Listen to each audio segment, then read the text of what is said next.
अस्सलामुअलैकुम students, it's me ताइफान। आज part 2 का चैप्टर नंबर 6 ट्रांजिशन एलिमेंट्स। ये बड़ा इंपॉर्टेंट चैप्टर है एमकेट ईकेट के पॉइंट ऑफ व्यू से, और इसके अलावा लॉन्ग क्वेश्चन भी इसमें से आते हैं एफएससी में, और शॉर्ट क्वेश्चंस भी बहुत सारे आते हैं। ट्रांजिशन एलिमेंट्स ये हम स्टार्ट करने जा रहे हैं। ट्रांजिशन एलिमेंट्स के इंट्रोडक्शन के बारे में पढ़ेंगे। ट्रांजिशन एलिमेंट्स क्या क्या होती हैं, कौन कौन सी एलिमेंट्स को आप ट्रांजिशन एलिमेंट्स कहते हो, ट्रांजिशन एलिमेंट्स इनको क्यों कहा जाता है, और इनकी इलेक्ट्रॉनिक कॉन्फ़िगरेशन जो है उसको डिस्कस करेंगे। ट्रांजिशन एलिमेंट्स बेसिकली आप पीरियोडिक टेबल को दो सब ग्रुप्स में जो है वो डिवाइड करते हो। एक सब ग्रुप ए है और दूसरा सब ग्रुप बी है।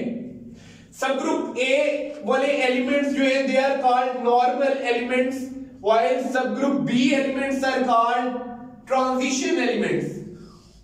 Subgroup B elements are called transition element, and the transition elements are further divided into two types: D block elements and F block elements. F block elements और D block elements जो है इनको आप क्या कहते हो? These are called transition elements. हमने सिर्फ डिस्कस करने हैं D block elements को। इधर D block elements में से भी वो एलिमेंट्स 10 एलिमेंट्स को जो है वो हम डिस्कस करेंगे। बेसिकली डी ब्लॉक एलिमेंट्स जो है उनमें 3 ट्रांजिशन सीरीज है। डी ब्लॉक एलिमेंट्स को 3 ट्रांजिशन सीरीज में डिवाइड किया हुआ है, 3D, 4D, 5D। जो 3D ट्रांजिशन सीरीज है इसमें जो वैलेंस इलेक्ट्रॉन है वो किसी भी एलिमेंट के जो है वो 3D ऑर्बिटल में आते हैं। इस तरह 4D सीरीज जो है इसके वैलेंस इलेक्ट्रॉन जो है वो 4D में आते हैं, और 5D जो सीरीज है इसके वैलेंस इलेक्ट्रॉन जो है तो 5D ऑर्बिटल में आते हैं। इस वजह से 3 जो है वो ट्रांजिशन सीरीज है, 3D, 4D and 5D। In 3 transition series में 10 जो है वो ट्रांजिशन एलिमेंट्स हैं। तो टोटल डी ब्लॉक आपके पास जो एलिमेंट्स है वो तकरीबन 30 हैं। These are also known as outer transition elements. इनको outer transition elements भी कहते हैं, और जो F block elements है इनको inner transition elements कहते हैं। inner transition elements और outer transition elements। अब ये जो inner transition elements हैं या F block elements हैं ये further divide किए हुए हैं into 2 categories. One is known as lanthanides and the other one is known as actinides.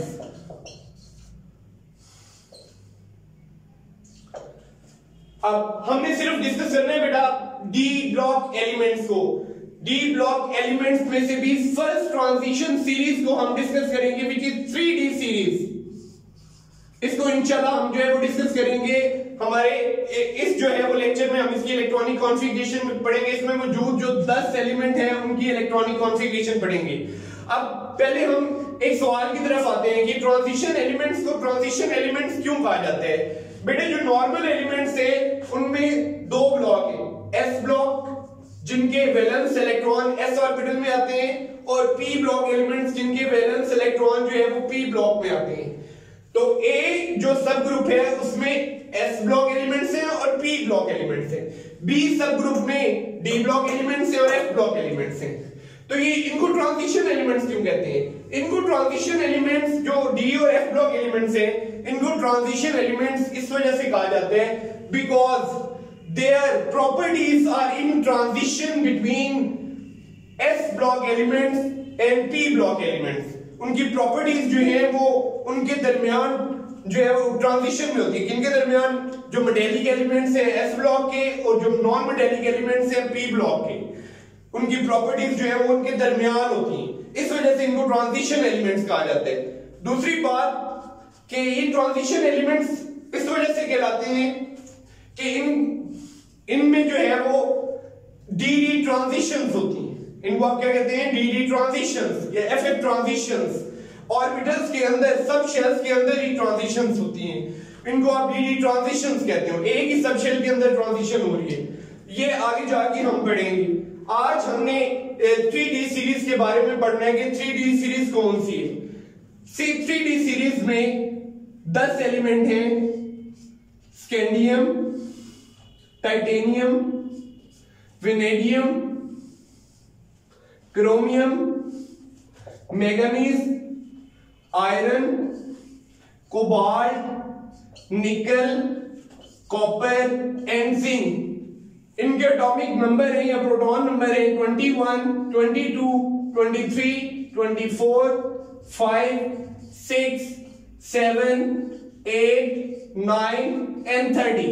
अब इनकी इलेक्ट्रॉनिक कॉन्फ़िगरेशन आपने सबकी लिखनी है। इलेक्ट्रॉनिक कॉन्फ़िगरेशन जो है वो बड़ी इंपॉर्टेंट है इनकी इलेक्ट्रॉनिक कॉन्फ़िगरेशन और इनके आयंस की इलेक्ट्रॉनिक कॉन्फ़िगरेशन जो है वो दोनों चीजें आपने पढ़नी है।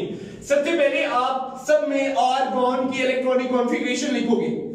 आर्गॉन की इलेक्ट्रॉनिक कॉन्फ़िगरेशन इसका मतलब है 18 इलेक्ट्रॉन पूरे हो गए, बाकी 3 इलेक्ट्रॉन बचे।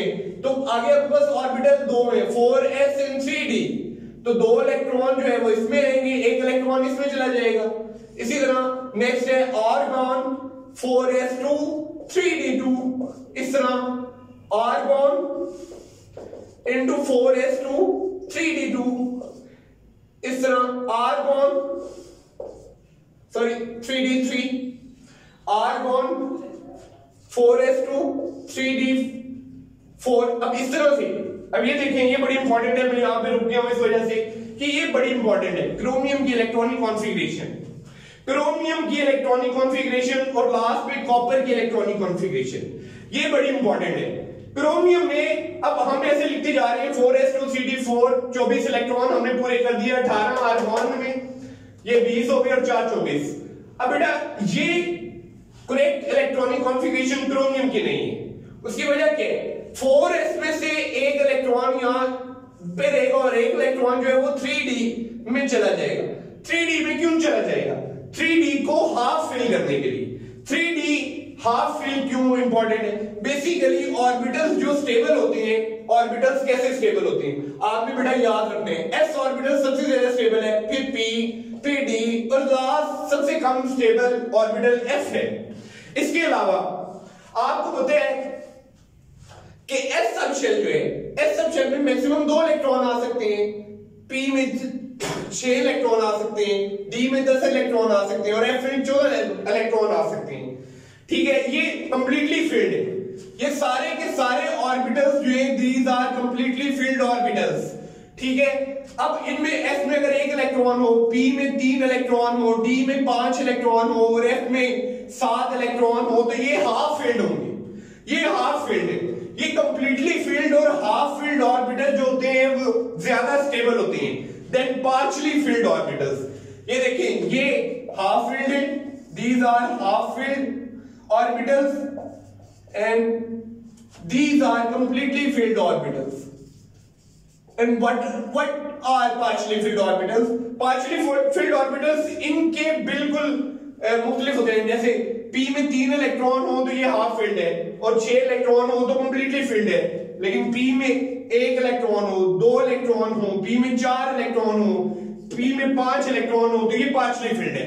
तो जो कंप्लीटली फिल्ड ऑर्बिटल होते हैं ये ज्यादा स्टेबल होते हैं than partially filled orbitals. Partially filled orbitals जो हैं वो क्यों कम स्टेबल होते हैं ये कंप्लीटली फिल्ड और हाफ फिल्ड ऑर्बिटल्स से? इसकी वजह ये होती है बेटा कि basically energy exchange quantum number जो है वो इसको जस्टिफाई करते हैं। What is energy exchange quantum number? हम इतनी गहराई में नहीं जाते, हम बेसिकली ये कहते हैं कि न्यूक्लियस की अट्रैक्शन जो है वो हाफ फिल्ड और कंप्लीटली फिल्ड ऑर्बिटल्स के लिए जो है वो ज्यादा होती है than nuclear attraction for partially filled orbitals. इस वजह से एक इलेक्ट्रॉन जो है वो s ऑर्बिटल में से d ऑर्बिटल में चला जाता है उसे हाफ फिल करने के लिए। हाफ फिल्ड ऑर्बिटल जो है वो ज्यादा स्टेबल होते हैं। तो आपने यहाँ पे 4s1 लिखना है, 3d5 लिखना है।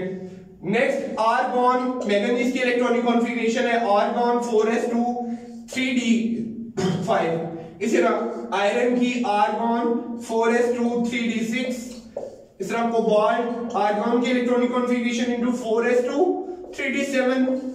निकल इलेक्ट्रॉन की इलेक्ट्रॉनिक कॉन्फ़िगरेशन 4s2 3d8 और कॉपर की इलेक्ट्रॉन की आर्गॉन की इलेक्ट्रॉनिक कॉन्फ़िगरेशन 4s2 3d9। आप ऐसे लिखोगे ये रॉन्ग हो जाएगा।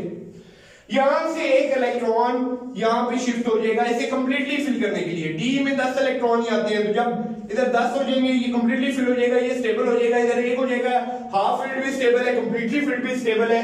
इस वजह से कॉपर जो है वो इस जो है वो स्टेट में रहेगा। यहाँ पे न्यूक्लियस की अट्रैक्शन जो है वो ज्यादा है। और दूसरी बात आपने लिखनी है एनर्जी एक्सचेंज प्रिंसिपल कि डी और एस ऑर्बिटल आपस में एनर्जी को एक्सचेंज करते रहते हैं जिससे ये ज्यादा स्टेबल होते हैं।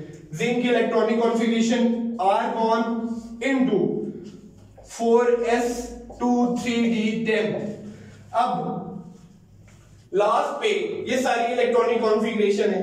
लास्ट पे एक चीज आपने याद रखनी है कि ट्रांजिशन एलिमेंट्स जो है ये क्या होते हैं, इनको क्यों ट्रांजिशन एलिमेंट्स कहते हैं। ये लास्ट पे आपने एक चीज लाजमी याद रखनी है, ऐसे एलिमेंट्स जिनमें डी सब शेल जो है, d subshell in the process of completion होगा, in the process of completion, complete नहीं होगा, in the process of completion होगा, कंप्लीट नहीं होगा।